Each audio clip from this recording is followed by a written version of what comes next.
5의 자유와 규제. 지금 본론 부분 나가고 있잖아요. 우리 지난번에 4까지 봤고 이제 아부터 볼 텐데.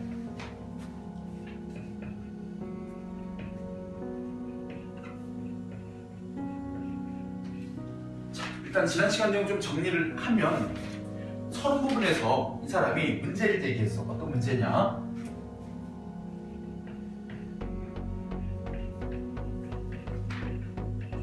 또 논쟁이 있다. 어떤 논쟁이냐? 바로 과학 연구에 대해서 자유를 보장해야 된다는 입장과 규제를 가해야 된다는 입장이 서로 지금 팽팽하게 대립을 하고 있다. 이런 상황 속에서 각각의 이야기를 들어봐야 되는데 일단은 본론 부분 들어왔더니 먼저 제시된 게 누구였어? 바로 과학 연구에 있어서 자유를 보장해줘야 된다라는 라부터 시작해가지고 바까지 라마바 부분은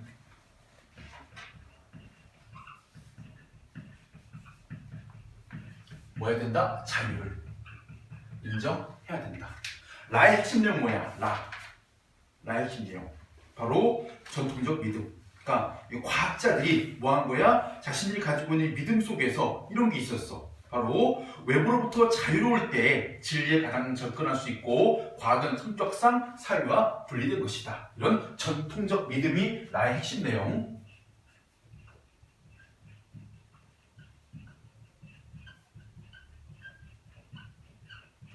그리고 마 쪽을 보니까 이걸 뭐가 근거가 되고 있는 거야? 마에서 다루고 있는 내용 바로 사회계약 제1차 사회계약에 의해서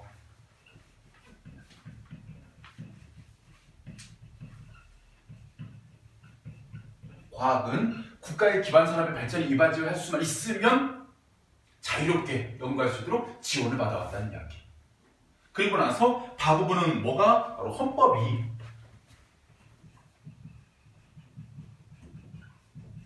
이런 학문 연구의 자유를 보장하고 있다. 라는 내용이 일단은 자유의 입장으로 제시가 되어 있었어. 그러다 보니까 어디서부터 사부부터 다시 또 바뀌는 부분이 나오지. 그래서 사부부를 시작해가지고 규제하는 입장. 사회심은 뭐였어? 바로 법학자들이 어떤 얘기를 했었어? 과학 연구의 자유를 무제한으로 보장할 수는 없다. 왜 무제한이 안 되냐면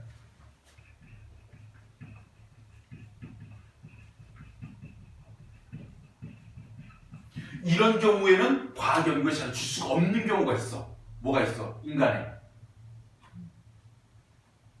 봐야 되지. 봐도 돼. 인간이 뭐 제일 중요한 거. 죽으면 어떻게 시험 받다가 죽으면 어떻게 그 뭐가 나와야 돼? 생명. 아 진짜 똥새끼들. 그치? 생명. 두 번째 내 몸 다치면 안 되지 시험 받다가. 신체. 세 번째 자기결정권. 네 번째가 존엄이란 말이야. 알겠지? 이 네 가지에 위배되지 않는 한도 내에서만 보장을 한다지 무제한적으로 보장할 수가 없다는 이야기잖아. 얘들아 항상 이런 게 중요해. 뭐가 중요하냐면 논쟁이라는 건 서로 지금 쉽게 토론하고 있는 거잖아. 주장하고 있는 거고 주장은 이거잖아. 자유를 줘야 된다? 규제를 해야 된다. 근거가 뭐야? 이런 게 근거들이란 말이야. 그 내용을 세부적으로 기억을 해야 주장은 문제 안 나오니 왜? 옳다 그러다 맞다 틀리다 찬성반대기 때문에 그 어떤 근거로 이 사람이 이런 주장을 하고 있는지 근거가 출제 요소란 말이야. 근거가 내용의 핵심이고 근거를 까먹지 말아야 돼. 알겠지? 내가 좀 풀렸어? 에이 진짜. 온라인 수업 얘기 나왔어 학교에서? 연락? 온라인 수업 언제 어떻게 할 거니까 어떻게 해라 이런 얘기. 16개. 16개 하는 거 우리도 알아 뉴스 보고. 구체적으로 어떻게 해라? 아침 7시부터 9시 9시까지 출석 체크 어디 가서?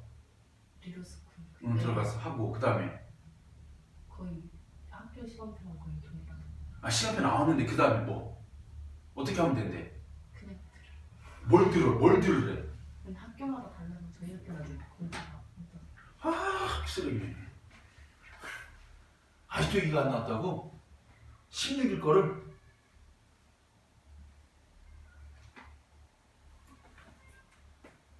EBS 온라인 클래스라고 있어. 그러니까 네이버에서 EBS 온라인 클래스를 검색해 일단. 그러면 그 사이트가 떠. 접속을 해. 들어가면 뭐 초등, 중등, 고등, 뭐 기타 학교 이렇게 나와 있어. 고등으로 입장을 해. 오른쪽 위에 사람 얼굴 표시, 집중해! 사람 얼굴 표시가 있어. 눌러서 네가 EBS 회원이면 그냥 로그인하면 되고, 회원이 아니면, 온라인 클래스 회원이 아니면 거기 회원 가입을 해. 휴대폰이나 이메일 같은 거 인증 다 받아. 문자 메시지 인증 받아. 그런 다음에 들어가면 지역, 뭐 제주, 그다음 고등학교, 뭐 니네 학교, 이상한 학교 딱 들어가면 니네가 뭐 1학년 몇 반 반 돼 있잖아. 입장을 해. 그러면 선생님이 그 인증을 해줄 거야. 얘 우리 반 맞구나. 왜냐면 선생님 같은 사람이 몰래 스파이처럼 들어가가지고 니네가 뭔 강의하는지 한번 들어나 볼까? 시험 내에 지켜볼까? 이러면 안 되잖아. 그래서 인증을 해준단 말이야. 학생 개개인별로. 그러면 그 다음부터 그 EBS 온라인 클래스 로그인 하게 되면 네가 그 방으로 들어가서 수업을 들을 수 있는, 선생님이 탑재해놓은 수업을 듣거나 아니면 네가 뭐 해야 될 과제를 하거나 이게 되는 거야. 하고 있어요. 그 얘기를 왜 안 하냐고. 그 그냥 들으면 된다는데 이렇게 얘기하니까 헛소리 한 거야 선생님이. 강의는 어떻게 하는지 강의는 직접 해주실 수도 있고 아니면 거기에 있는 EBS 강의를 그냥 그 EBS 고등 강의 이런 거 있어. 뭐 올림푸스 통해 가서 수업 받는 거나 이런 거 그런 거 할 수도 있는 거고. 그럼 좀 이따 봐야 되는데 어쨌든 그 과제물을 제출도 잘해야 되고 집중해서 수업을 받아야 되고 그걸로 시험 대비도 해야 돼 일단 현재 상황에서는. 그럼 우리 입장에서는 너희들이 제일 중요한 게 뭐야? 뭐가 제일 중요한 것 같아?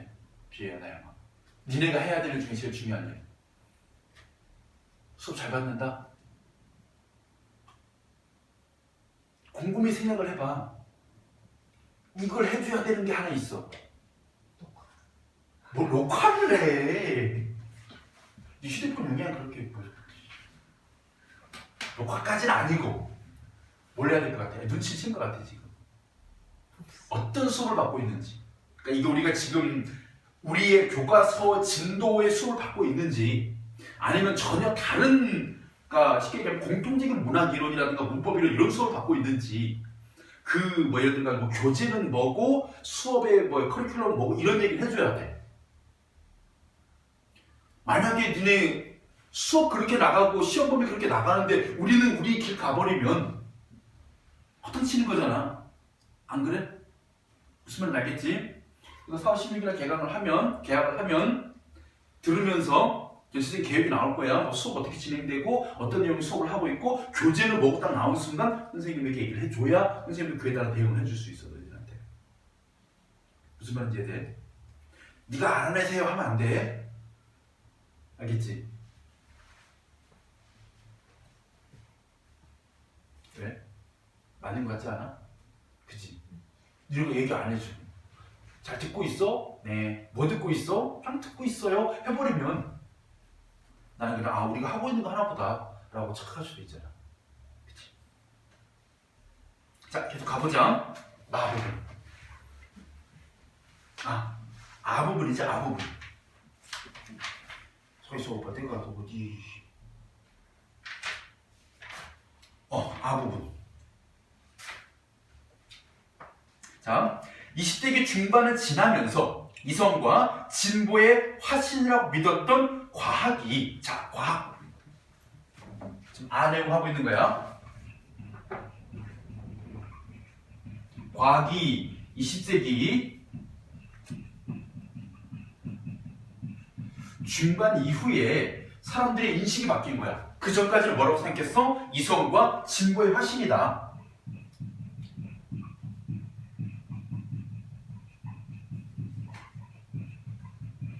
이 말, 이성과 진보의 화신. 이성이 뭐야? 이성. 말 그대로 인간이 냉철하게 이성적으로, 논리적으로, 과학적으로, 실증적으로 이런 걸 우리가 다 통틀어서 이성이라고 얘기해. 만약에 우리 이런 경우가 있잖아. 시험을 봤네? 시험을 엄청 못 봤네? 막 화가 나네? 슬프고, 열받고, 그럼 내 몸에 있는 그 성질 중에 뭐가 작동한 거냐면 감성이 작동한 거야. 맞지? 화나는 감성, 슬픈 감성, 열받는 감성, 억울한 감성. 그럼 감성이 작용하는 경우도 있고 또 어떤 경우도 있어.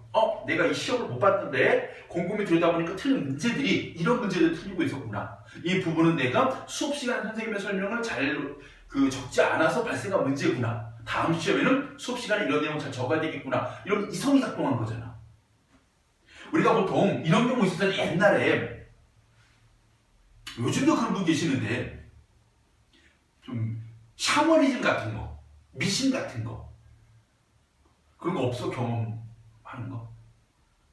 선생님 많아. 예를 들어가지고 차를 새로 샀어.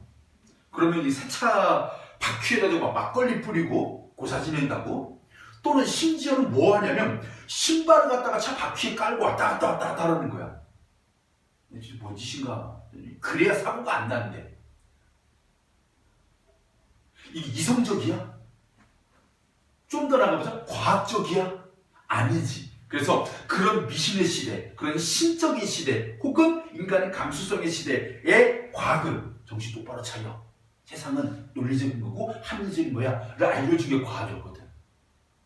그리고 그 전까지 사람들은 어떻게 생각한 거야? 그냥 천둥번개가 치고 그냥 두드려 맞고 천지지변이 나면 그냥 당하고, 그지? 그러다가 과학기술의 발달로 인해가지고 좀 더 안전하고 좀 더 편안하고 좀 더 윤택하게 살 수 있었단 말이야. 그래서 야, 과학 니네가 우리 인간의 삶을 좀 더 똑똑하고 좀 더 나은 삶으로 이끌어줬구나 라고 우쭈쭈쭈 사이언스 했거든. 그러다가 이 과학이 사람들의 인식 속에서 나쁜 곳으로 변화되는 계기가 발생해. 그게 바로 뭐였어? 원자폭탄과 같은 대량 살상무기를 만드는데 쓰이기도 하고. 무슨 얘기야? 과학이 이런 이성과 진보의 화신에서 무엇으로? 대량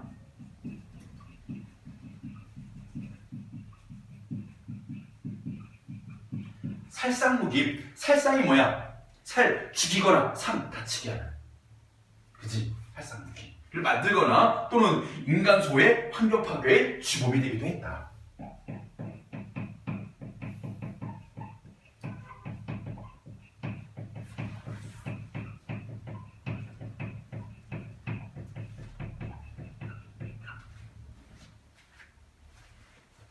자, 이런 인식이 확산되면서 무슨 얘기야? 과학을 긍정적인 것으로 봤던 시선에서 어떤 것으로? 부정적인 것으로 인식하는 이런 인식의 변화가 배경이 되어서 무슨 주장이 나왔어? 과학자의 사회적 책임과 과학 연구에 대한 규제의 필요성을 주장하는 목소리가 커지게 되었다. 그래서 20세기 중반 이후 얘네가 이런 짓 하면서 이런 거라고 오해를 받으면서 과학의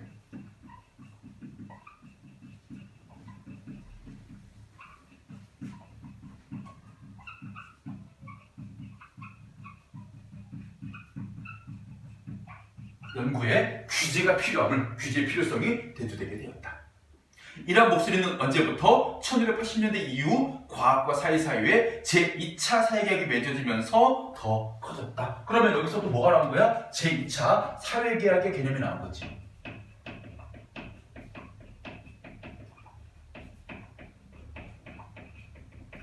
얘 때문에 뭐가 규제의 필요성이 커진 거야.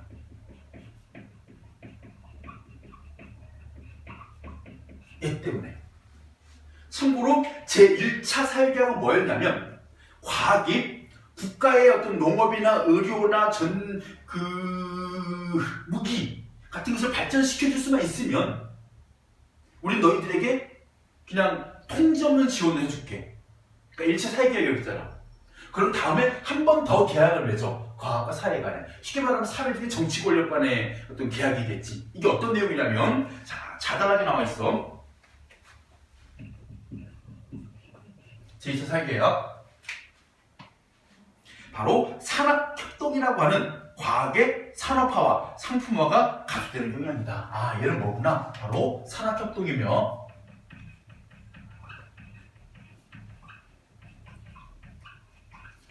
과학의 봐봐. 원래 과학이라는 건 뭐였어? 이성과 진보의 학문 연구였거든. 근데 얘가 뭐가 되기 시작한 거야? 바로 산업화, 상품화.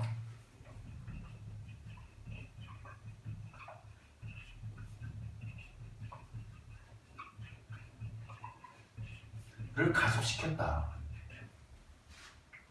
자, 여기서 먼저 산학협동부터 얘기 들어보자. 산학협동은 뭐냐면 산업체.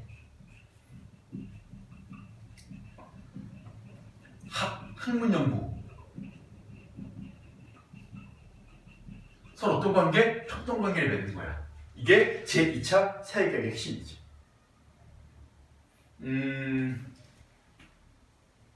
이런 경우가 있어.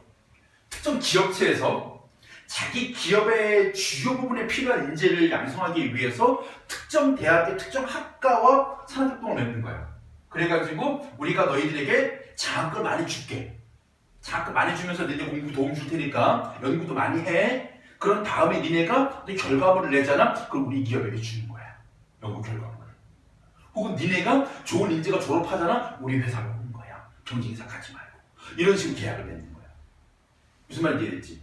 중요한 건 뭐냐면 그러면 그 학문을 연구하는 사람들은 원래 뭐 해야 되는데 순수한 학문 연구를 해야 되는데 그 다음에 연구가 어떻게 바뀔 것 같아? 우리를 지원해주는 기업이 좋아하는 연구만 하게 되는 거야 이제. 또는 그 기업이 원하는 돈 되는 연구만 하는 거야. 학문이라는 것의 순수함을 잃어버리게 되는 것이지. 쉽게 말하면 학문이 뭐가 되어버린 거야? 하나의 산업화, 돈을 버는 도구, 상품화가 되어버린 것이지. 이런 현상이 바로 뭐다? 제2차 사회개혁이다. 그럼 이렇게 과학이 무엇으로 어떤 산업화와 상품화로 전락되는 순간 사람들은 뭐 하게 되는 거야? 너네는 이제 뭐를 잃었어? 과학연구 순수성을 잃었어. 너희들 돈 되는 거 닥칠 분들 할 거잖아 이제. 그게 환경을 오염시키건 인간을 소외하건 대량살상 무기를 만들건 간에 돈만 되면 다 할 거잖아 니네. 학문 연구가. 그래서 너희들 규제를 해야 되겠어. 그러니까 바로 제2차 사회개혁이 이런 과학 연구에 대해서 규제의 필요성이 제기되게 되는 그 이유로 대조된 것이지. 이해돼? 뭔 말인지? 과학의 본질이 변한 거야. 산업협동으로 인해가지고. 그 내용을 좀 더 볼게요. 자, 두 번째 줄부터 이 새로운 계약하에서 사회계약하에서 대부분의 과학 연구 활동은 산업적 이윤 증대나 국가 경쟁력 제고 끌어올리는 얘기입니다. 기여하는 한에서만 지원을 받는다는 얘기죠. 쉽게 말하면 너희들이 산업적 이윤이 없는 걸 연구하거나 국가의 경쟁력을 끌어올릴 경제적 경쟁력이 것도 과학적, 학문적 경쟁력이 아니라 국가가 돈을 많이 벌 수 있는데 기여하는 것만 뭐 하겠다? 제한적으로 지원을 하겠다. 그 결과 한편으로는 뭐가? 자, 이 제2차 사회계약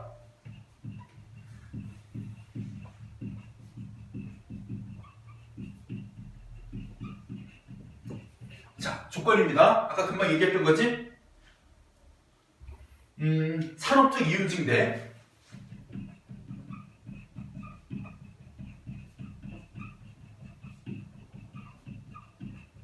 또는 국가의 경제적 경쟁력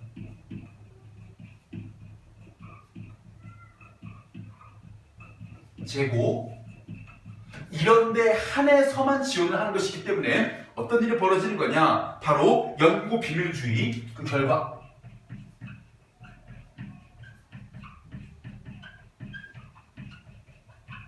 의 현상이 발생하게 된다. 무슨 얘기냐면 우리 이런 게 있잖아.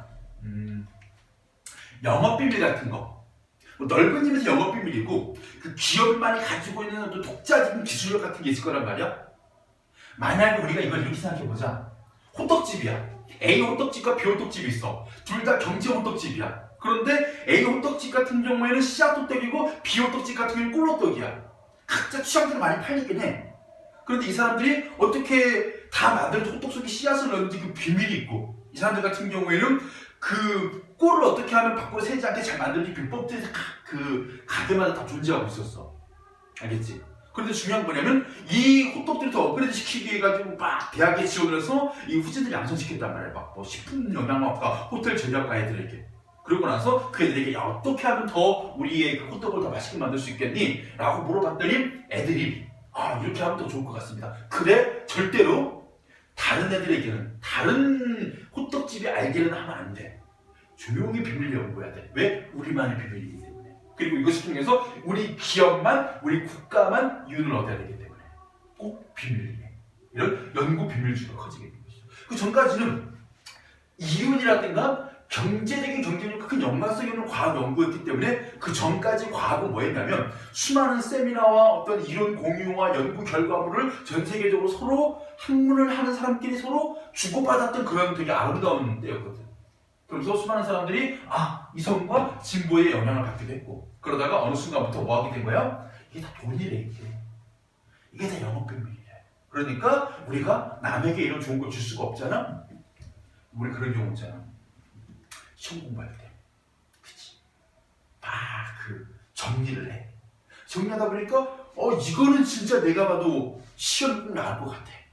혹은 뭐 선생님들이 학원에서 주는 문제지 막 풀다가 보니까 와, 이 문제는 진짜 내가 봐도 대박의 문제가 있어. 그럼 어떻게 하는 거야? 절대 친구에게 그 문제를 공유하지 않아. 공유 안 하지. 왜? 그 친구에게 얘기해주면 그 친구는 고마워. 나는 오래 걸려가지고 알아낸 거 그 친구는 짧은 시간 내가 정리한 걸 보고 팍 뜨고 쳐버릴 거 아니야. 그럼 그 문제가 나왔다 치자. 어떻게 돼? 내가 그 친구에게 얘기하지 않았다면 나 혼자 풀 수 있는 문제를 그 친구도 풀게 되거나 그 친구에 의해 또 퍼지게 된 다른 친구도 풀게 되겠지. 그럼 상대적인 상대평가 점수가 낮아지겠지. 표준수 낮아지겠지. 어떻게 되는 거야? 나는 비밀을 지키지 않고 대가를 치러야 되는 거야. 만약에 또 과학기술로 인해 연구로 인해 가지고 만들어진 그 하나의 프로젝트가 뭐 해버리면 비밀이라는 게 보장되지 않으면 어떻게 되는 거야? 많은 기업들이 갖다 써버린단 말이야. 그래서 그 기업만의 독자적인 이윤이 발생하지 않는다는 거. 이 과정 알겠지? 이해되지? 한편으로는 과학 연구 활동이 수많은 인력과 자금이 투입되는 거대한 연구 과제 방식으로 바뀌게 되었다.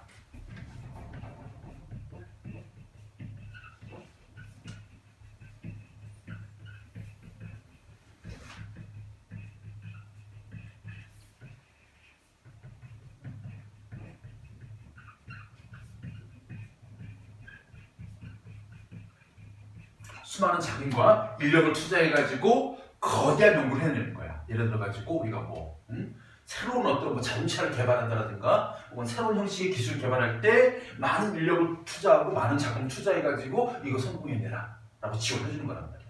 그래서 여러 명이 연구를 하잖아. 그러면 어떤 문제가 발생하는지 따라오는 문제를 보자.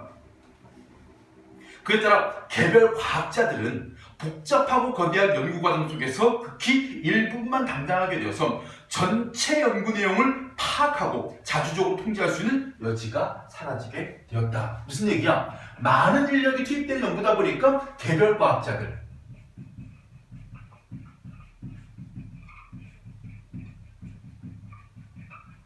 뭐를 볼 수가 없는 거야. 예를 들어가지고 자동차가 되게 복잡하게 되고 여러 부품으로 이루어져 있잖아. 타이어만 연구하는 사람이야. 타이어는 회사가 따로 있구나. 와이퍼만 연구하는 사람이야. 만약에 이 비용을 이거 다른 거겠지. 그럼 이 사람은 계속 와이퍼를 어떻게 하면 좀 더 비가 오는 걸 순간적으로 감지해가지고 비의 양에 따라가지고 잘 움직이는 와이퍼만 만든다는 얘기. 이 사람은 엔진이 어떤 엔진을 쓰고 차체 내에서 어떤 메커니즘으로 이게 차체가 움직이는지는 몰라. 그냥 와이퍼만 보는 거야. 무슨 말인지 알겠지? 연구도 개별 과학자들은 연구의 부분밖에 못 보는 거야. 뭐를 볼 수 없어? 전체를 볼 수 없는 거야. 그래서 일부분만 담당하기 때문에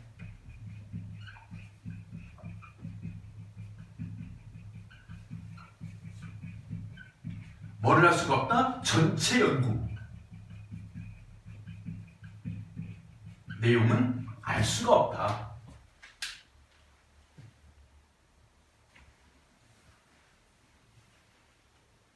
그러면 어떻게 되는 거야? 바로 전체 연구 내용을 파악하고 자주적으로 통제할 수 있는 여지가 사라지게 된다.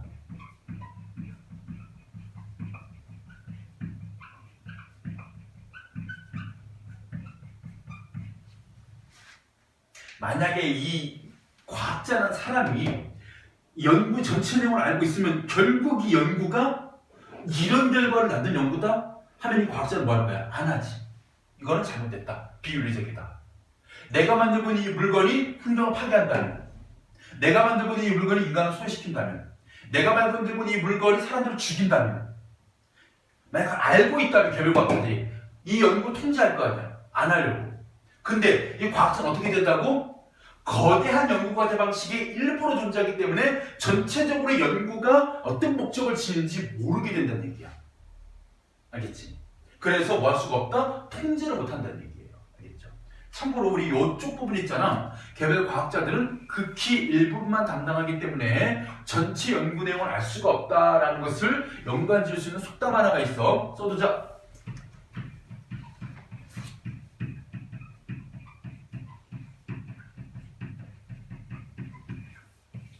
이런 표현을 쓰죠. 장님, 코끼리 더듬기.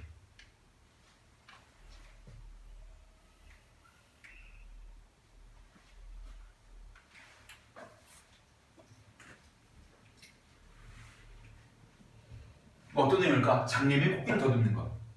코끼리가 되게 몸집이 큰 동물이잖아. 장님은 눈이 안 보이잖아. 그리고 눈을 만약에 눈으로 볼 수 있다면 코끼리 전체 모습을 보고 아 이런 동물이구나 알겠지. 그런데 눈으로 볼 수 없기 때문에 손으로만 만져야 되는 거야.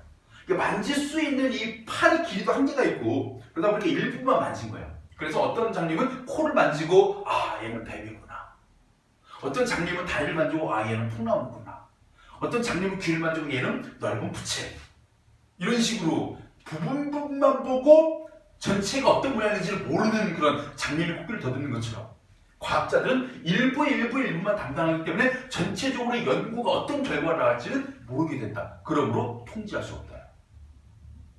무슨 말인지 이해돼? 원래 옛날에 그 코끼리를 의미하는 한자가 코끼리 상자거든. 그 상자랑 우리가 상상하다는 상자하고 같은 한자를 쓴대. 원래 사람들은 코끼리가 어떻게 생겼는지 몰랐었던 시절이 있었다고 하더라고. 그래서 코끼리가 어떻게 생겼나 막 몰랐다가 나중에 알고 보니까 코끼리가 특이한 게 죽을 때 그 자기의 뭐 엄마 아빠 조상들이 죽은 코끼리 무덤들이 있대. 거기를 돌아가서 죽는데 죽은 데를 알고. 거기는 뼈들이 있잖아. 그 뼈들을 보면서 아 코끼리가 이렇게 생겼구나. 그래서 옛날에 그 코끼리 상자와 상상하다 상자를 같은 한자를 썼대. 그만큼 큰 동물이어가지고. 우리나라 같은 경우는 더 보기 힘든 동물이었지. 코끼리도 안 죽이기 위해서 그런 얘기할게. 코끼리 떨어질 뻔해가지고 그 트래킹을 할까. 자, 계속 보자. 자, 통제할 수 있는 여지가 사라지게 되었다. 거기에다가 추가적으로 하나가 더 있어. 지원을 받기 위해서 무슨 지원? 이런 금전적인 지원을 받기 위해서 실험 과정, 방법, 결과 등을 조작하는.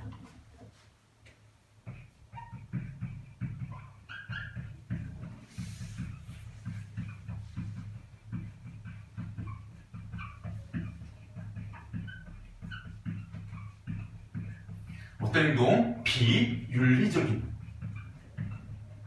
행동까지 하게 된다. 뭐 때문에? 지옥을 받기 위해서. 그런 거 많아. 그치? 예를 들어가지고 지원 비리를 뭐 1억 원을 청구합니다. 그 1억 원 청구하는 그 근거를 제출하시오 했더니 이런 방법으로 이런 결과를 가지고 실험할 예정입니다. 그래서 처음에 지원비 받고 나중에 실험에 성공을 하게 되면 나중에 추가 지원을 받기로 돼 있었어. 다 주는 게 아니라. 그래서 나중에 뭐 하는 거야?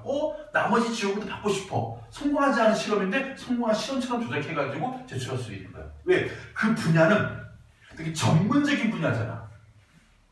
그래서 그것을 쉽게 말하면 돈을 주는 사람과 연구하는 사람의 학문적 차이 때문에. 예를 들어 우리 이런 경우 있잖아. 되게 민감한 얘기인데 교육청에서 어떤 담당자가 있어. 예산 담당자가 있어. 그분이 학교에 있는 어떤 그 전문적인 분야의 동아리를 운영하는 선생님이 그 교육청에다가 동아리 지원금을 요청하는 거야. 우리 동아리 좀 지원해 주세요.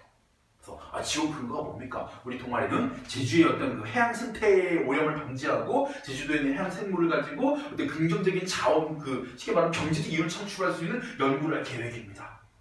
좋네요 하면서 실험 과정이나 방법에 대해서 좋은 판단 내려가지고 또 돈을 줬어. 얼마나 됩니까? 한 2천만 원 주세요. 그래서 받아놓고는 나중에 결과 보고 하라 그런 거야, 그 사람. 그러니까 실험 결과가 어떤 결과를 냈는지, 그리고 그 결과로 어떤 걸 우리가 눈으로 확인할 수 있는지 내라 그랬더니 실제로는 애들이랑 그냥 바닷가 가서 놀았거든. 물놀이하고. 만약에 그러면 나중에 결과 보고서 어떻게 만드는 거야? 물놀이에서 놀았습니다. 사진 올릴 수 없잖아. 그래서 막 짝 있는 거야. 짝 있고 그다음에 몇 개 제주도에서 자라는 그 토시라든가 아니면 이런 것들 있지. 아니면 그래서 몸이라고 해가지고 몸 끓여 먹는 거 있잖아. 모자반 그 몇 개 해놓은 다음에 요거 식품으로 이미 있는 거 이런 거 가지고 제출해가지고 우리 이런 연구했습니다. 해가지고 영수증 제출하고 끝.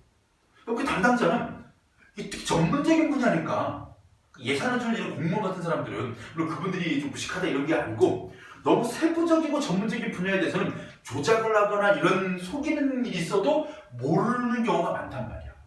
전문가들이 맘먹고 속여버리고. 그래서 내가 이 전문가일수록 이 사람들이 윤리를 강조해야 되는 이유 중 하나가 뭐냐면 두 가지 얘기해 줄게. 2016년인가? 2015년, 16년, 아니 14년 이때쯤부터 갑자기 니네 그때 뭐야? 니 초등학교 다녔니? 14, 15, 16? 초등학교 다닐 때. 막 에너지 절약한다고 막 교실 에어컨 온도 막 28도 이럴 때 있었어 한번. 그치? 기억나? 그때 왜 그런 줄 알아? 원자력 발전소 멈춰가지고. 뭐 원전 뭐 메토기가 멈춰가지고 전력 생산량 수급에 차질이 빚어가지고 우리가 에너지 절약에 해가지고 그 업소에서도 문 열고 에어컨 틀면 막 벌금 때리고 막 이런 일이 있었거든.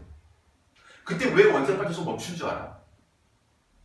원자력 발전이라는 분야는 우리가 모르는 분야잖아. 그냥 중수로 경수로가 있다 정도. 무슨 핵에 무슨 뭐 플루토늄이니 우라늄이니 이런 걸 가지고 그냥 뭔가 폭발 과정에서 힘을 내는 거구나. 그냥 그 정도만 알지? 세부적인 부품은 모르잖아. 근데 그 원자력 발전소 담당자라는 사람이 부품을 정품, 순정품을 쓴 게 아니라 재생품, 중고품, 쉽게 말하면 짝퉁 제품을 써버린 거야. 돈은 정품 가격을 받고. 만약에 비유를 해줄게. 너희들 둘이 온라인 강의를 듣기 위해서 그 태블릿 PC 같은 거 있지? 이제 봉동 구매해줄게 싸게. 한 다음에 신품 가격이 30만 원이야. 얘가 30만 원씩 갖고 와. 한 다음에 내가 중고품을 불러서 다른 사람 쓰던 거 있지? 리퍼 반품 이런 거 있어. 불러서 깨끗이 닦은 다음에 막 그 포장지만 따로 사는 거야. 케이스만. 그래서 딱 박스 안에 넣어가지고 테이프도 정비하게 붙여. 그 다음에 자 새거지 하고 주는 거 똑같은 거야. 그렇게 국가의 어떤 에너지 분야에서 그런 사람들이 비양심적이니까 그렇게 가짜 부품이 들어가는 순간 바로 고장을 일으키고 국민들이 그들을 피해를 입는 경우. 그들의 비율을 지금 보세요. 심지어 이것도 있어. 우리나라 국보 1호가 뭐였어? 남대문이었잖아. 숭례문. 이게 예전에 방화 사건을 불탔거든? 불탔는데 그 경복궁에다 그 숭례문을 복원하려고 그 기와나 뭐 여러 가지 나무 같은 것들 있지? 이것을 쓰는데 원래 우리나라의 그 오래된 궁이나 사찰은 우리 앞에 그 신호복 교수님의 당신의 나무를 더 사랑하는 까닭에서 뭐 경복궁 복원에 200만 주 소나무가 사는데 이런 거 나오잖아. 그 소나무가 금강송이라는 소나무가 있어야 되거든. 그러니까 소나무에도 우리가 무슨 뭐 되게 무르고 되게 가공하기 쉬운 성질의 소나무도 있지만 되게 단단하면서도 이게 자라는데 오래 걸리는 밀도가 높은 나무도 있거든. 그래서 금강이라는 게 우리가 다이아몬드가 떠오르잖아. 금강석. 그건 단단한 소나무야. 그래서 이 소나무도 밀도가 높아가지고 오랜 세월 비바람에서 잘 견디는 소나무거든. 그걸로 옛날에는 대부분 다 만들어졌어. 궁이라든가 사찰이라든가 이런 대문의 어떤 그런 누각 부분들이. 그럼 그걸 가지고 복원해야 될 거 아니야. 좀 줬어 문화재청에서. 그 우리나라 제일 큰 목수 대목장 이렇게 부르거든. 우리나라 목수 넘버원이야. 그럼 이런 사람 뭐 해야 돼? 우리 사회 어떤 일종의 공인이면서 대표자잖아. 지식인이고 짝퉁나무 같아 쓴 거야. 국보 1호를 복원하는 게 내가 들은 기사에서. 근데 뭐 러시아제 나방티크가 금강송하고 비슷한 그 목재 형질을 지니고 있어가지고 일반인은 구분 못하지. 딱딱한 전문가밖에 구분 못하는 거야. 그래서 금강송 값을 받고 그 수입 원목 있잖아. 그걸로 바꿔치기를 해서 수입 원목을 왜 금강송으로 찍건 수입 원목으로 찍건 똑같은 나무로 찍고 일반인 구분 못해. 공무원도 구분 못해. 나나 몇몇 안 되는 전문가밖에 구분 못해. 눈치 깠어? 그럼 나 나눠 먹자 하고 막 다 포섭해버리고 이런 식으로. 그럼 그런 사람들이 윤리 얼마나 중요한지 알겠지. 돈을 받기 위해서 뭔가를 막 조작하는 거. 그럼 국민들은 뭐만 애매한 세금만 까지는 거야 지금. 국가가 이거 지원해준다며. 무슨 돈으로? 근데 국가는 뭔 돈으로 움직여? 세금. 세금은 국가가 만들어내니? 어떤 애들은 뭐 착하고 있어. 한국은행이 찍어내는 거 아니에요? 아니잖아. 한국은행은 그 돈을 찍어서 유통시키는, 그러니까 통화를 만들어내는 데고, 그거를 우리가 돈을 쉽게 말하면 우리가 번 돈을 가지고 번 돈, 혹은 예를 들어가지고 뭐 어떤 물건을 사고, 혹은 뭐 일을 해서 돈을 벌고, 혹은 내가 이 동네에 살고 있고 등등의 이유로 소득세, 취득세, 지방세를 다 내고 있잖아. 아직은 내가 내는 세금은 없어. 선생님 세금을 거의 웬만한 거 내가 다 내고 있어 지금. 소득세 내지, 지방세 내지, 살고 있다고 지방세 내래. 심지어는 노영동에 살고 있다고 주민세도 내. 내가 뭐 사용한 전기, 수도 이런 공간은 말고 그냥 내가 존재하고 있다는 이유만으로 되는 돈. 집이 있다고 재산세도 내라네. 자동차에다가 자동차세도 내래. 그리고 모든 게 다 돈이 붙는 거야. 세금이 붙는 거야. 그 돈 모아가지고 뭐 하는 거야? 정부가 예산 편성. 예산 편성 중에 뭐가 있을까? 과학기술 분야의 지원. 4차 산업혁명을 위해서 대한민국이 세계 속의 한국이 되기 위해서 지원합니다. 빵빵빵 우리 돈 갖고. 근데 그 과학자들 어떻게 해버리면 실험 과정 방법 결과를 조작해버리면 그 돈을 받기 위해서 우리는 뭐 하게 되는 거야? 우리의 세금을 허튼 데 쓰게 되는 일이 벌어지는 거지. 그래서 화 좀 나야 돼. 우리가 안 되는구나. 그러면 우리가 뭐 해야 되겠구나. 너네를 좀 감시해야 되겠구나. 관리해야 되겠구나. 너희들이 그 연구에 대해서 우리가 좀 규제를 해야 되겠구나 라는 생각 들지 않아? 난 많이 드는데 니네가 내가 힘들게 번 돈 갖고 내가 되게 꼬박꼬박 낸 세금 갖고 니네가 막 조작해서 먹는다고. 이런 일이 생기지 않게 하려면 어떻게 된다? 규제가 답이다. 알겠지? 이게 제2차 사회계약을 제시하는 이유야. 알겠지? 그래서 차 부분에 우리 이런 말 요컨대, 요컨대가 뭐냐? 바로 요약 하건대의 줄임말이지. 그럼 이런 말은 앞으로 이어질 내용을 뭐 해주는? 미리 제시해주는 표지가 된다. 그래서 요약하는 거야. 어떤 내용의 요약이야? 바로 과학 연구의 규제의 필요성.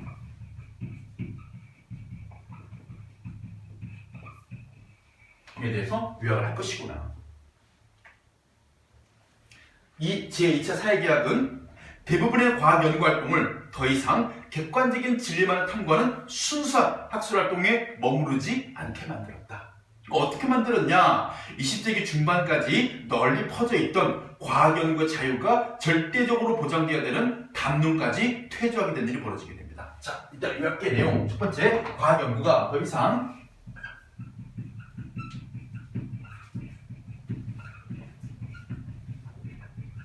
순수한 학술이 아니구나. 이제는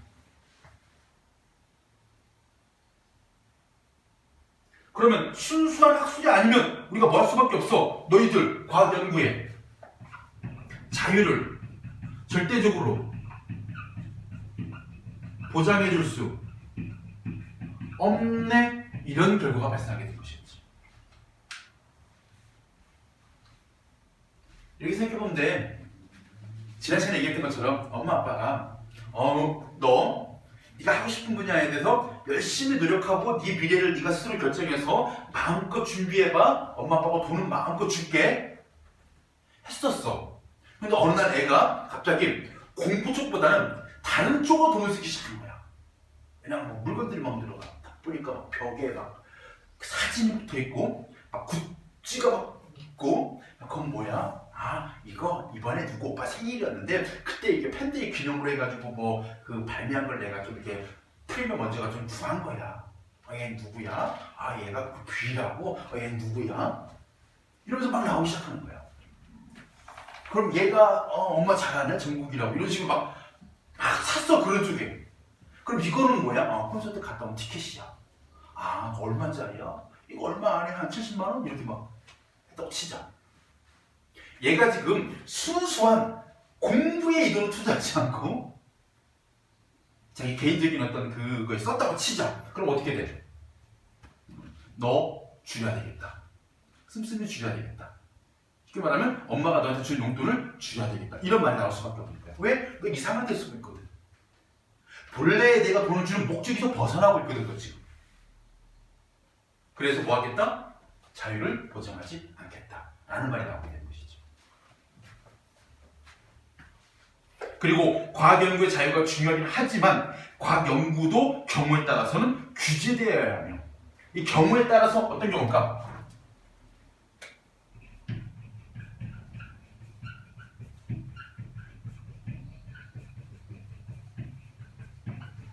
자, 우리 이런 부분을 우리가 적용형 문제로 바꿀 수 있어. 경우에 따라서를 만약 A라고 하자. 다음 중 A의 사례로 적절하지 않은 것을 찾아보시오. 혹은 A의 사례로 적절한 것을 골라보시오. 과학연구인데 규제받아야 될 과학연구가 있어. 어떤 경우일까?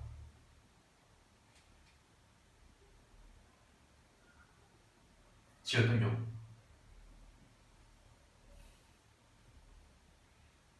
어떤 경우는 과학연구를 규제받아. 구체적으로 생각해 보면 돼.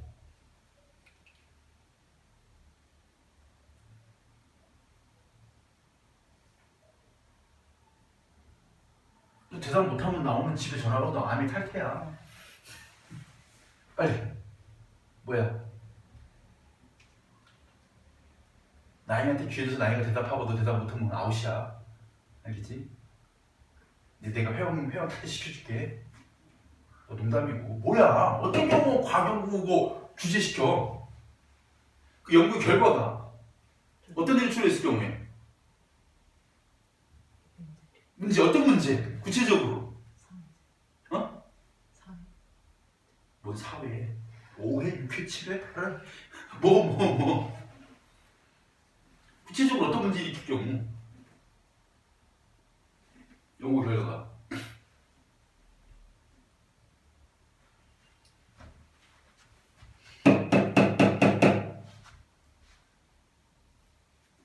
그 연구가 대량 살상력이 만드는 연구라면, 그 연구가 인간을 소외하는 연구라면, 그 연구가 환경 파괴를 있는 연구라면, 이해돼? 이런 연구라면 뭐 해야 돼? 규제를 해야 된단 말이야. 그래서 사례를 알고 있어야 돼. 알겠지? 결과. 그 결과가 저런 경우. 알겠지? 연구 결과가 부정적일 때는 뭐 해야 된다? 규제를 해야 된다. 그리고 무엇도 중요하다? 과학자의 윤리의식과 사회적 책임의식이 중요하다는 담론이 사회적으로 널리 받아들여지게 되었다. 핵심은 뭐야? 과학자들이 뭘 가져야 돼? 스스로 윤리의식을 갖고 사회적 책임의식을 가져야 된다.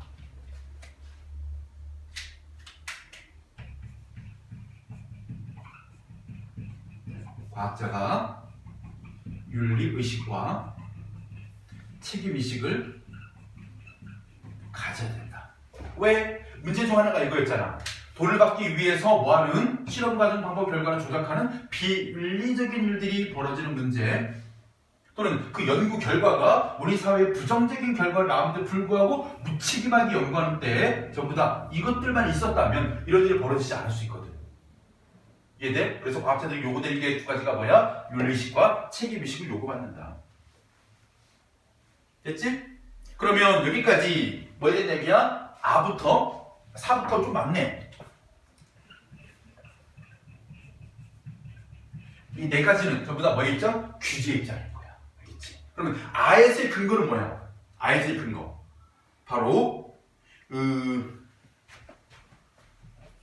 20세기 중반 이후 뭐가 과학이 뭐였기 때문에 바로 이성 진보의 화신에서 대량 살상 무기나 인간 소외 환경 파괴 주범이라는 그런 인식의 변화.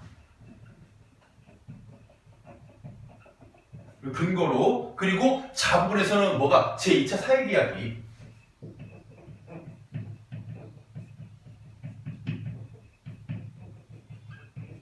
과학을 더 이상 순수한 학문이 아니라 무엇으로 바꿔놨다? 경제적이고 산업적이고 이익을 창출하는 그런 도구, 쉽게 말하면 산업화 상품화의 도구로 전락했다는 이 근거를 가지고, 그리고 차복으로 뭐하고 있는 거야? 이런 제2차 사회계약에 대한 요약. 그래서 그들에게 필요한 건 뭐다? 바로 윤리의식과 책임의식이 필요하다 라는 네 가지 주장을 바탕으로 해가지고 뭐하고 있어? 규제해야 된다. 그러면 우리가 자유의 입장과 규제 입장, 이렇게 두 가지를 다 좀 나름 균형 있게 제시를 했어. 그럼 다음에 마지막 뭐가 나와야 돼? 결론. 어떤 방식으로 결론 내릴지 보자.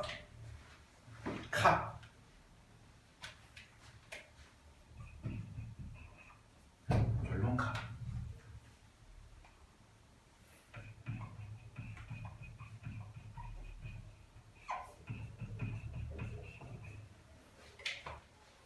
지금까지 살펴본 바와 같이 과학 연구 방식의 변화와 더불어 연구의 자유는 절대적인 것이 아니므로 경우에 따라서 과학 연구에도 일정한 수준의 사회적 규제를 가해야 된다는 생각이 설득력을 얻게 되었다. 자, 일단은 뭐에 대한 이야기? 규제의 필요성.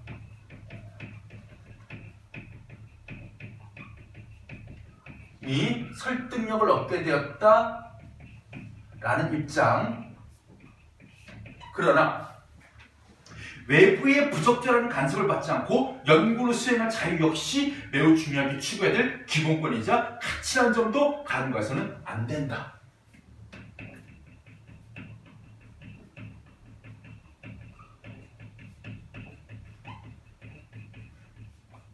부적절한 간섭 없이 뭐 할 수 있는 것 바로 연구 수행의 자유.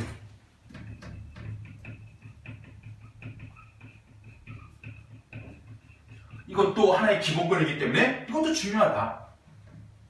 이렇게 서로 입장이 다른 두 가지 모두 중요하다는 것.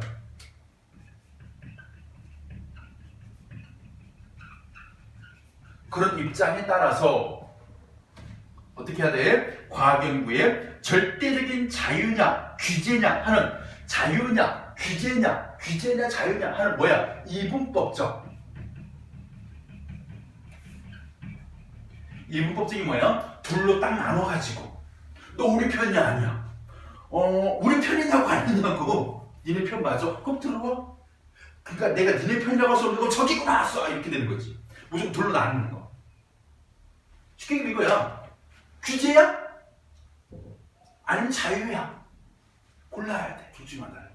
이런 식으로 나가는 논리적인 방법이 그 생각을 이분법적 사고라고 한다. 이걸 벗어나야 된다. 여기에서 무조건 흑백 논리에서 벗어나야 된다. 그래서 이분법적인 이 사고에서 벗어나서 뭐를 위해 가지고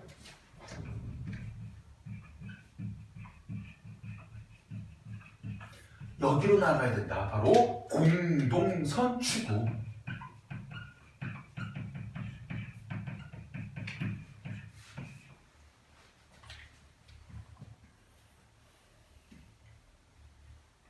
공동선이 뭐야?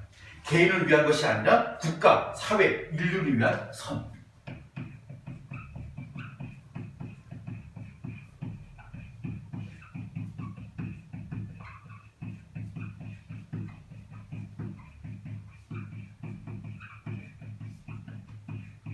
이런 미덕을 뭐라고 한다? 공동선이라고 한다. 무슨 얘기야? 특정 분야의 사람들이 뭐하기 위해서 자신들의 이윤을 위해 가지고 이윤 창출, 이익을 위해 가지고 이렇게 변질돼 가고 자유를 무조건적으로 요구하고 또는 무조건적인 규제를 하고 이런 것이 아니라 내가 지금 하고 있는 행동 하나하나가 나뿐만 아니라 우리 나라, 우리 사회, 우리 인류에게 영향을 미치겠구나라는 그런 생각을 먼저 하고 이게 바로 공동선 추구예요. 그래서 이때 선이라는 개념은 결국 뭐로 도출될 수 있어? 윤리와 책임으로. 이런 마음을 갖고 뭘 해야 된다? 이런 과학연구에 대해서 우리의 생각을 되쳐야 된다. 거기 보면 이런 말 나와 있습니다. 과학연구의 자유와 그에 대한 규제를 어떻게 적절하게 조화시킬 것인지에 대해서 우리의 지혜를 모아야 된다. 공동선을 추구하면서 뭐 해야 돼? 적절한 조화.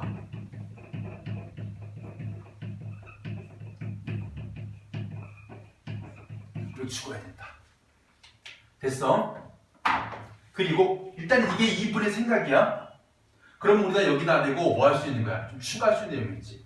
비평적 접근.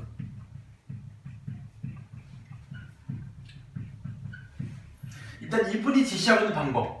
이분법적 사고에서 벗어나서 공동선을 추구하자라고 얘기하고 있지.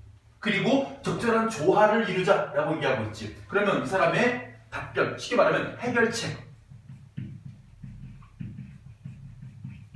구체적이야? 이제 구체적이라는 말은 자세하고 상세해?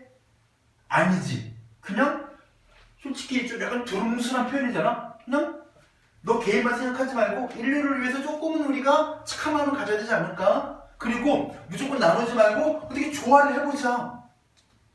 그치? 이런 식으로 뭔가 구체적이지 않은 해결책. 또 이런 경우도 있어. 잘 봐. 공동선이라는 개념이 뭐를 중시하는 거야? 개인보다는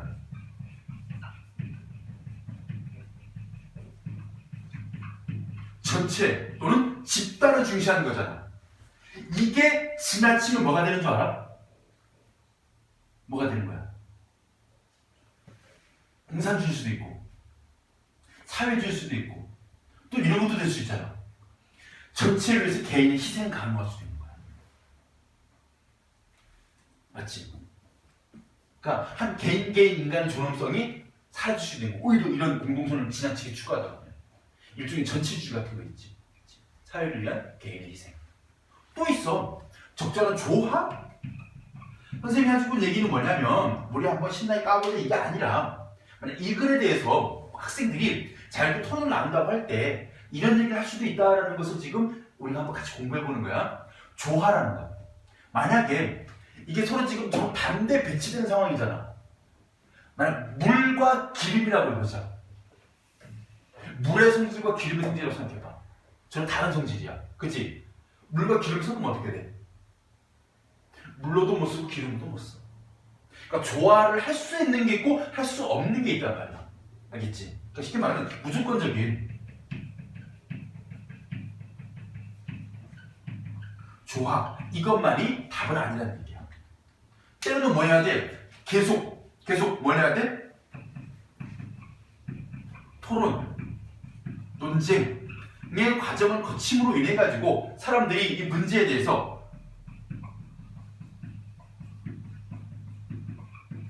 여러 가지 인식이나 사람들의 인식이나 또는 이거에 대해 가지고 사람들의 관심이나 그거에 대해 가지고 연구가 더욱 발전될 수 있는 그런 근거가 토론 논쟁이거든. 만약에 이 사람이 자 싸우지 마세요. 과학자님들 그리고 여기 있는 그 윤리하시는 이런 분들 법학자들 모여가지고 합의 보세요. 어떻게 하면 되겠습니까? 요런 경우에 규제하고 요런 경우에 규제하지 않고 무조건적인 자유, 무조건적인 규제 없습니다. 적절히 절충합시다. 합의 봅시다. 그래서 우리가 한번 조례안을 만들어 봅시다. 그래서 땅땅땅 꺼내버렸어. 과학연구 자유 규제에 대해서. 자, 오늘부터 더 이상 안 싸우는 거예요. 라고 하면 더 이상 우리는 과학연구에 대해 가지고 과학연구의 규제에 대해 가지고 더 이상 사람들은 뭐 하잖아. 토론도 안 할 거고 논쟁도 안 할 거고 더 이상 연구도 안 하고 관심도 안 가질 거란 말이야. 그럼 어떻게 될까? 사람들 관심이 끊어질 순간 또 나중에 그게 변질이라고 본단 말이야. 변질. 그럼 또 다른 문제가 생길 수 있는 거야. 우리 어떻게 해야 돼? 계속 관심을 가지고 연구를 하기 위해서는 뭐 해야 돼? 끊임없는 토론과 논쟁이라는 게 벌어져야 돼. 한국 사람들이 왜 이렇게 정치가 성숙한 줄 알아? 끊임없이 정치에 대해서 서로 논쟁을 하기 때문에 정치가 성숙하는 거야. 지금 선거철이잖아. 그치? 선거철 때 되면 어른들이 무슨 얘기해? 너 몇 번 뽑을 거냐? 우리 장인어른하고 선생님하고 정치적으로 정반대야. 야, 김서방, 너 누구 뽑을 거냐? 자기들은 비밀선거입니다. 이씨, 너 일본 뽑으려고 그러지? 말씀드릴 수 없습니다. 너 그 예전에 너 일본 뽑아가지고 말이야. 지금 말이야. 나라가 말이야. 불경기고 말이야. 힘들고 말이야. 공사하던 놈들한테 다 퍼주고 말이야. 뭐 이런 말씀 하신단 말이야. 그러면서 근데 또 그 사람들이 대통령 할 때도 안 좋은 일 많았습니다. 라고 또 말씀드리면 너 되게 그 빨갱이 사상에 물들었어 막 이런 느낌은 되게 강하게 어필하시거든. 그래서 아버님은 이번 뽑을 생각입니까? 당연하지. 바꿔야 돼. 이걸 가지고 아버님 감이 올래? 설득을 해? 하긴 하지. 어떻게 하게 해야 돼? 틀렸습니다가 아니라 왜 제가 생각하는 게 왜 제가 이 사람을 뽑아야 되냐면 그리고 아버님이 왜 그 사람을 뽑아야 되냐면 이라는 그런 토론의 과정을 통해 가지고 우리가 뭐 하게 되는 거야. 우리가 정치에 대한 관심을 끊임없이 가지게 되고 국민들이 우리나라 정치에 대해서 무관심하지 않구나. 그리고 다른 쪽 사고를 생각을 가지고 있는 사람들이 어떤 생각을 가지고 있고 어떤 요구사항을 가지고 있고 어떤 식으로 국가가 국민들이 원하는지를 알게 되는 계기가 되잖아. 토론이라는 게. 이 사람 무조건적으로 논쟁이 벌어졌다고 해가지고 이거 문제야. 그치? 논쟁을 끝내야 돼. 이런 학문적인 논쟁은 얘들아 갈등이 아니야. 되게 발전적인 거야. 막말로 우리가 그런 게 있어. 결혼을 막 하면 신혼 초에 부부들이 되게 많이 싸운단 말이야. 근데 그게 무조건 신혼부부는 부부싸움을 해서는 안 됩니다라고 막을 수가 없어. 왜냐면 그 부부싸움이라는 우리가 추상적으로 하는 표현 안에는 이게 있단 말이야. 이제까지 서로 다른 것을 갖고 살아왔던 사람들이 서로 간에 뭐 하는 거야? 나는 이렇게 살아왔고 나는 이렇게 살아왔고 그것들을 맞춰가는 과정이기도 하고 또 이런 과정이란 말이야. 서로 간에 어떻게 하면 더 좋은 이 삶을 유지할 수 있을지에 대한 자기 의견을 얘기하는 장일 수도 있단 말이야. 무조건적으로 야 무조건 참고 살고 무조건 맞추고 살고 이게 답은 아니거든. 그래서 이 조화라는 말이 무조건적 조화라는 말이 좋은 답은 아니라는 거야. 모든 상황에서 뭘 봐도 답은 아니라는 거야. 알겠지? 물론 사람들은 조화를 이루고 살아야 돼. 서로 다른 생각을 가진 사람들, 서로 다른 가치를 가진 사람들이 조화를 이루고 살아야 되겠지만 이런 어떤 학문적인 견해 하나하나 마저 다 조화를 추구해버린다? 그렇게 되면 우리 사회는 더 이상 어떤 토론 논쟁이라는 게 생기지 않고 그대로 연구도 관심도 사라지게 되지 않을까. 이런 생각을 이제는 우리가 이런 글을 읽고 난 다음, 특히 논설 같은 거 읽고 난 다음에 글쓴이의 생각에 대해서 우리가 반박할 수 있거나 혹은 비판할 수 있는 내용을 우리가 추가적으로 생각해볼 수 있는 사고까지 필요한 게 이 고등학교 국어의 특징입니다. 중학교하고도 달리. 중학교도 이런 거는 얘기할 수 있어. 보통 뒷부분에 뭐 수행평가라든지 심학, 뭐 3번, 4번 이런 식으로 다루는 내용이잖아. 이거를 이제는 구체적으로 우리가 좀 얘기해 볼 수 있어야 돼. 자, 이렇게 해가지고 우리가 마지막 결론을 내릴 부분까지 살펴보고 핵심 정리해 보겠습니다. 1번에 과학 연구에 대해서 규제가 필요하다는 입장이 대두됩니다. 그 사회적 인사적 배경이 여기에 나와 있지. 바로 대량 살상 무기를 만들거나 인간 소외, 환경 파괴의 주범이라는 점 또는 제2차 사회계약이 맺어지는 것 전부 다 규제의 필요성, 규제가 필요하다는 입장이 대두지. 그리고 제2차 사회계약 보세요.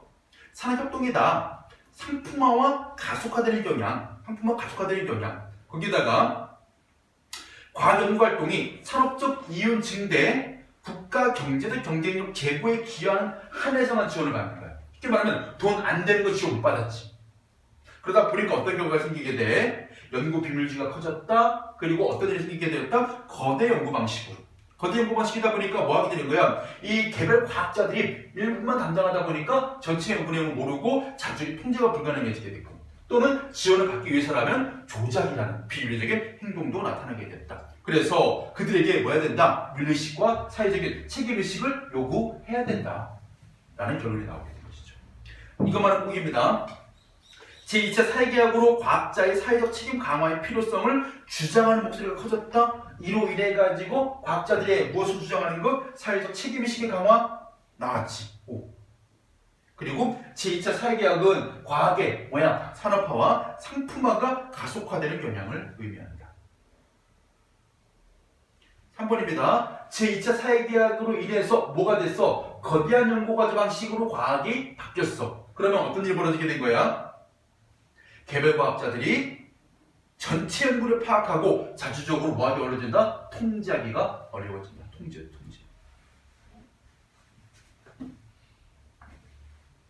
자, 확인 문제, 세 문제 풀어보겠습니다.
답들이 쉬운 새끼 안 나오니?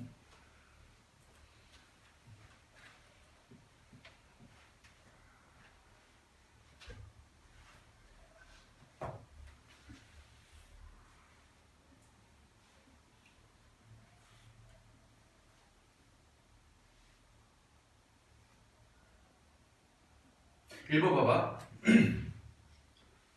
아부터 차까지 봐봐.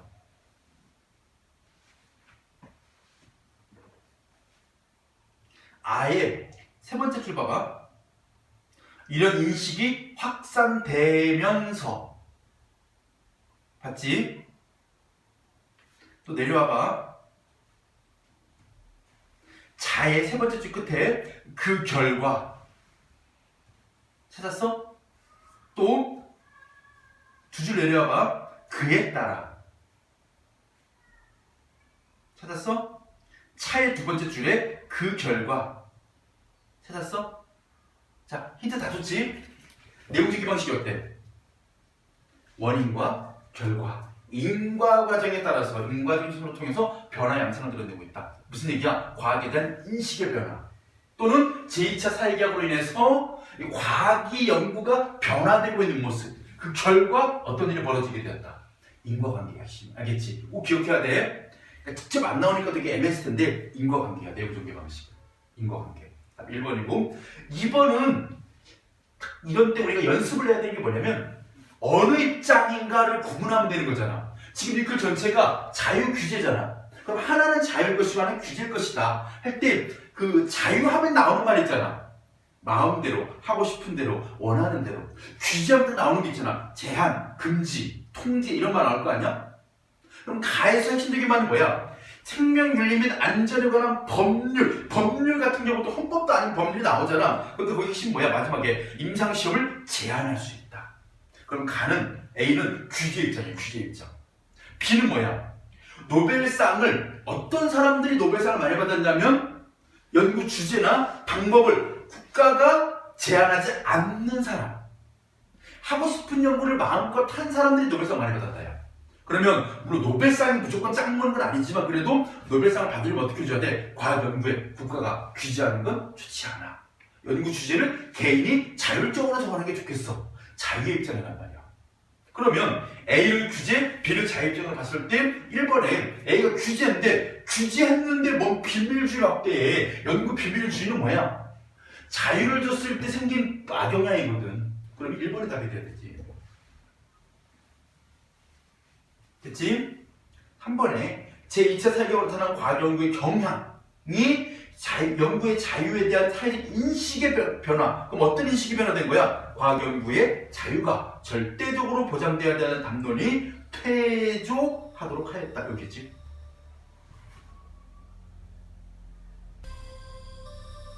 그 차 부분의 세 번째 줄. 과학 연구의 자유가 절대적으로 보장되어야 한다는 담론이 퇴조하였다.